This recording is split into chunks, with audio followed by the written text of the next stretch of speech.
What is the Marine and Coastal Area Amendment Bill, or MACA, and why is it being called the biggest act of raupatu of our time? The discussion is about the sea around the coast and the wet parts of the beach. While the Crown has always stolen Māori land, they at least accepted to some degree that some lands belonged to Māori and had to be sold, whether fraudulently or otherwise, in order to transfer ownership. But as soon as land became wet from the sea, the Crown automatically assumed ownership of it, disregarding the communities that had coexisted with those coasts for hundreds of years, fishing and harvesting, landing canoes, burials, or just hanging out in their backyard. The Crown plundered, pillaged, fished, and built on coasts around the country, polluting and getting in the way of Māori being able to do what they've always done. They ignored the contract they'd signed in Te Tiriti o Waitangi. It was only when the watered-down treaty principles were enacted into law that Māori were able to legally challenge the theft of their seabeds.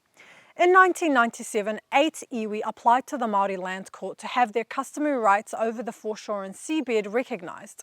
In 2003, the Court of Appeal decided that the Māori Land Court could consider the question. The Labour Party immediately stepped in, passing the Foreshore and Seabed Act in 2004, which declared that all the foreshore and seabed was Crown property. This led to huge backlash.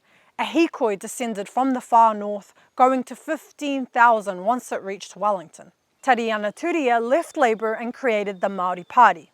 But it wasn't until 2010 when National, with the support of the Māori Party, repealed and replaced it with the Takutai Moana Act.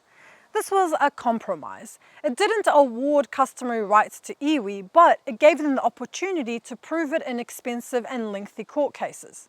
The test for customary rights over Takutai Moana was high.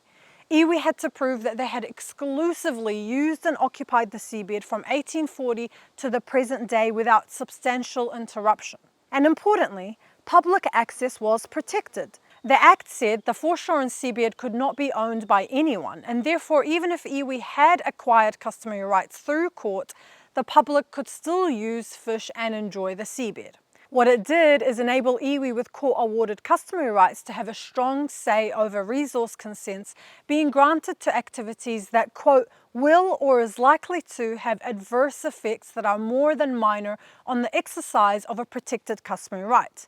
So it got in the way of developments that would have stopped iwi from being able to do what they've always done on those coasts, for example, harvesting food. Fast forward to today, and the national government wants to essentially take us back to Labour's 2004 Act and steal all the seabed from iwi.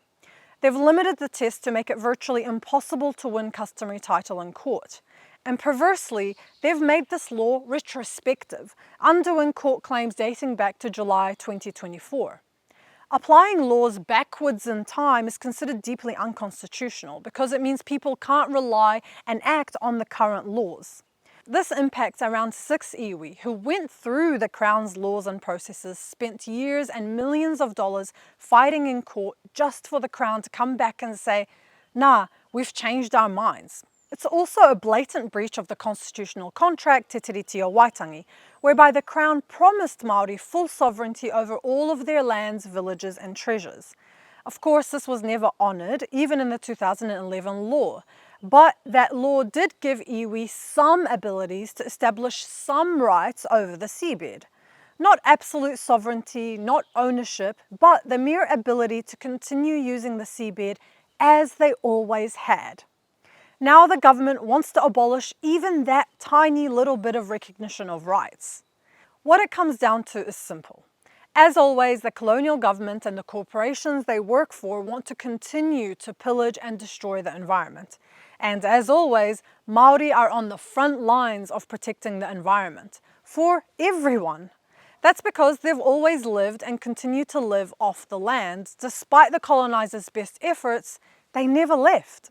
And to this day, colonizers continue trying to separate Māori from their land.